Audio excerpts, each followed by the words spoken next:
Good afternoon students जैसा कि आपको पता है कि कल हमने बायो का फर्स्ट चैप्टर स्टार्ट किया था, that is structure of chromosome, cell cycle and cell division. तो इसमें कल हमने अपना फर्स्ट टॉपिक डिस्कस किया था, वो था क्रोमोसोम, जिसमें हमने पढ़ा था कि अगर हम एक सेल का स्ट्रक्चर ड्रॉ करते हैं तो उसमें बेसिकली ये जो रेड पोर्शन है ये हमारा क्या था, न्यूक्लियर मेम्ब्रेन था।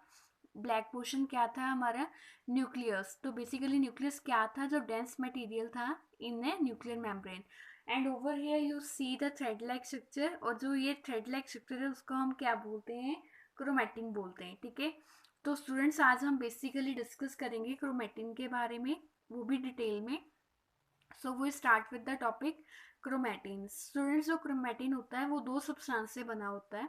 One is DNA, DNA stand for deoxy nucleic acid, and second one is histones. Okay, तो हम one by one in term को डिस्कस करेंगे। So first we start with the term DNA.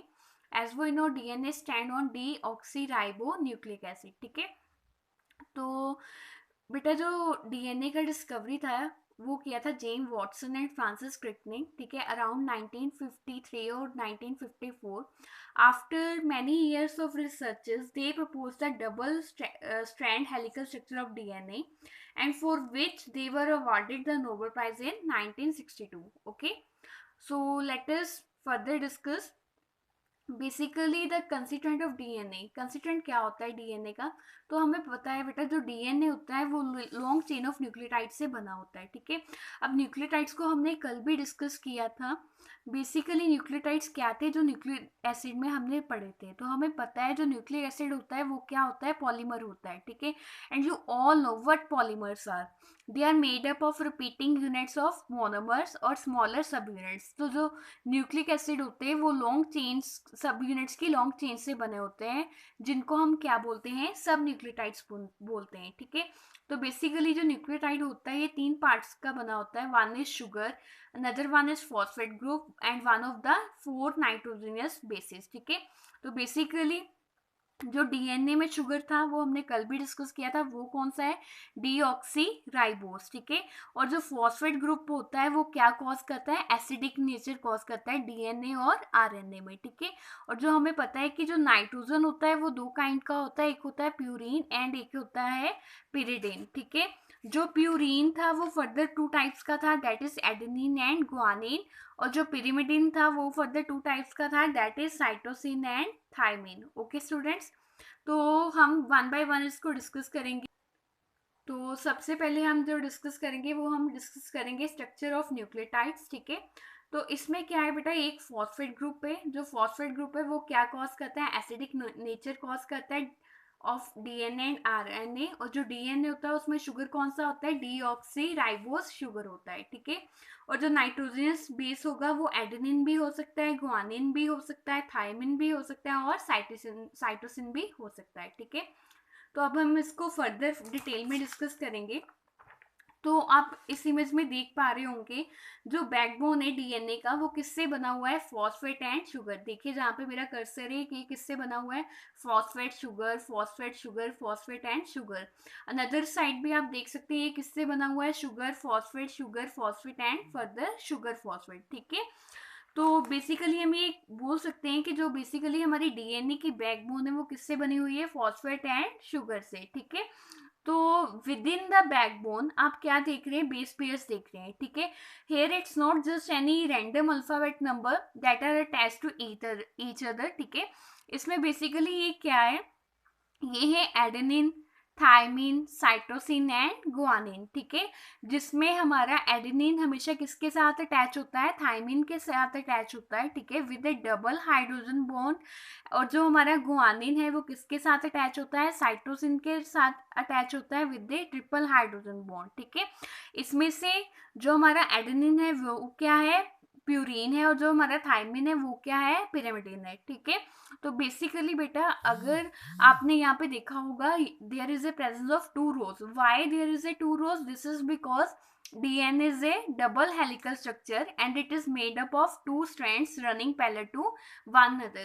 Okay students, तो आपको ये याद रखना होगा कि बेस पेयर में जो एडेनिन होता है वो किसके साथ जो होल्ड होता है, वो थायमिन के साथ होल्ड होता है, ठीक है। कितने हाइड्रोजन बॉन्ड्स के साथ? 2 हाइड्रोजन बॉन्ड्स के साथ, ठीक है। और जो ग्वानिन होता है वो किसके साथ होता है? वो साइटोसिन के साथ होता है। कितने हाइड्रोजन बॉन्ड्स के साथ? 3 हाइड्रोजन बॉन्ड्स के साथ, ठीक है। इसका ऑर्डर मैटर नहीं करता, बट मैटर क्या करता है कि इसको किसने होल्ड किया हुआ है, ठीक है। तो आपको ये याद रखना होगा कि जो डीएनए मॉलिक्यूल है उसमें जो प्यूरिन है एंड पिरिमिडिन है उनके नंबर क्या होते हैं? इक्वल होते हैं। अगर नंबर इक्वल होंगे तभी वो एक दूसरे के साथ क्या करेंगे? कंबाइन होंगे। और जो प्यूरिन है उसमें कौन कौन से ग्रुप आते हैं? Adenine and thymine. और जो पिरिमिडिन है उसमें कौन कौन से आते हैं? Cytosine and thymine. नेक्स्ट जो एक चीज और याद रखनी है कि जो शुगर एंड फॉस्फेट है वो हमारी क्या बनाती है? डीएनए की बैकबोन, ओके। तो होपफुली आपको ये बेसिक स्ट्रक्चर ऑफ न्यूक्लियोटाइड्स और जो इसका था डीएनए का स्ट्रक्चर आपको डिटेल में समझ आ गया होगा, ठीक है। तो basically this is the helical structure of DNA. इसमें क्या है? जो आपका ग्रीन वाला पोर्शन है वो क्या है? एडेनिन है। ब्लू वाला पोर्शन क्या है? थायमिन है। येलो पोर्शन क्या है? ग्वानिन। एंड रेड पोर्शन क्या है? साइटोसिन, ठीक है। ये एक दूसरे के साथ क्या हुए? अटैच हुए पड़े हैं, ठीक है। तो एंड ये क्या है जो आपको ग्रे कलर का दिखाई दे रहा है थिक मटेरियल, वो क्या है? डीएनए का बैकबोन है, ओके स्टूडेंट्स। नेक्स्ट हम डिस्कस करेंगे क्रोमेटिन का second part, that is histone protein. First part क्या था? डीएनए। सेकंड पार्ट क्या है? हिस्टोन प्रोटीन्स, ठीक है। तो हिस्टोन प्रोटीन्स जो होते हैं वो बेटा हेल्पफुल होते हैं in the coiling and packaging of DNA into structure units, जिनको हम क्या बोलते हैं? न्यूक्लियसम बोलते हैं, ठीक है। और जो डीएनए स्ट्रैंड्स होती है उसको उसकी कोर के अराउंड कितने हिस्टोन प्रोटीन्स होते हैं? 8 हिस्टोन प्रोटीन्स होते हैं, जिनको हम हिस्टोन ऑक्टोमेयर भी बोलते हैं, ठीक है।